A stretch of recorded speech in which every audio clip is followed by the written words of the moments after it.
is houses that we viewed but didn't buy, and why. Okay, so we're on to house number 7, which was a gorgeous 3-bed terrace. It's in the same area of house number 4 that we put an offer in on, so we were really excited to see this house. Only thing was, which I'm realising is a common theme in these videos, it was over budget.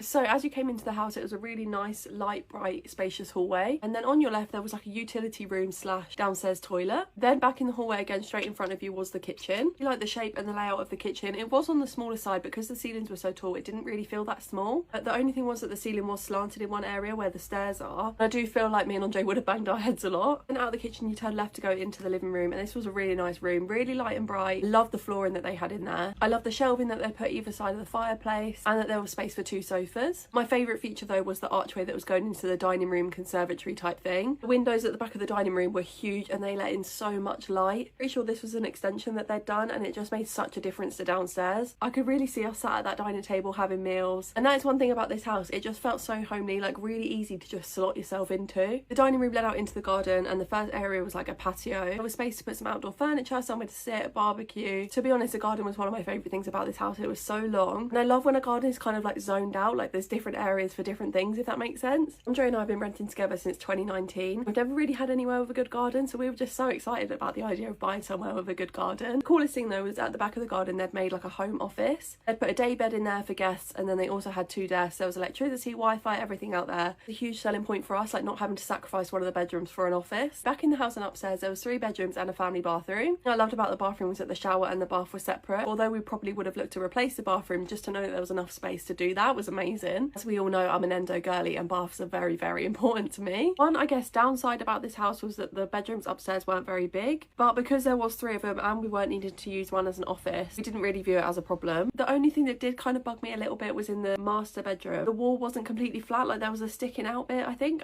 you can see it in the photos, which meant the bed would have had to be like under the window against the wall, which means no bedside tables, you're limited in what size bed you can get. So yeah, that was just one thing I did notice. Like it absolutely wouldn't have been a deal breaker, it was kind of like a mental note, if that makes sense. That kind of brings me on to why didn't we go for this house. I don't think I have a real specific reason. We just kind of came out of it not really getting that feeling, and this is what is really weird, because as you can see from the photos, it's a gorgeous house, nothing wrong with it at all. It just didn't give us the feeling, and the minor thing of it being over budget, but like forgetting all of that, we did really like the house, we just didn't love it, and that's why we didn't put an offer in on it. In a weird kind of way, I do feel jealous of whoever gets to live there, because it is such a cool house. I love the garden. But anyway, that concludes house number 7. I'm gonna film house number 8 now. Literally, it's only house number 8 that I need to film, and then house number 9 is our house. I also do want to clear up a bit of confusion as well. Like we have bought a house now, we're just waiting for it all to go through. 4 months into the process now, it is so slow, which is why we're living with our in-laws, well, my in-laws. Yeah, we did find a house that was perfect for us. Thought it was fun to show you all of these ones that we viewed and didn't buy beforehand.